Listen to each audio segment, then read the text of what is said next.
In the land of many waters, Guyana, the availability of clean drinking water is taken for granted.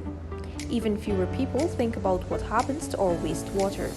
Even so, many Guyanese are faced with a series of waterborne diseases such as cholera, diarrhea, and leptospirosis during the rainy seasons, where the majority of the country is flooded and gutters and pit latrines overflowing. Very little is done to reduce or even treat wastewater.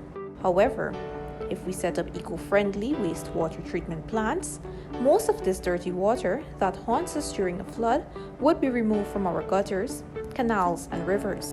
This treated water also contains valuable resources that can easily be extracted, like biogas, which can be converted to energy, nutrients that can fertilize our crops, reclaimed water to flush toilets and irrigate our lands. Wastewater should therefore be seen as a hidden resource that Guyana has in abundance. So let's do our part in achieving Sustainable Development Goal 6, safe drinking water and sanitation for all, by supporting Guyana Water Inc. with their effort to ensure the sustainable management of water resources, with a particular focus on the development of wastewater treatment plants throughout the country.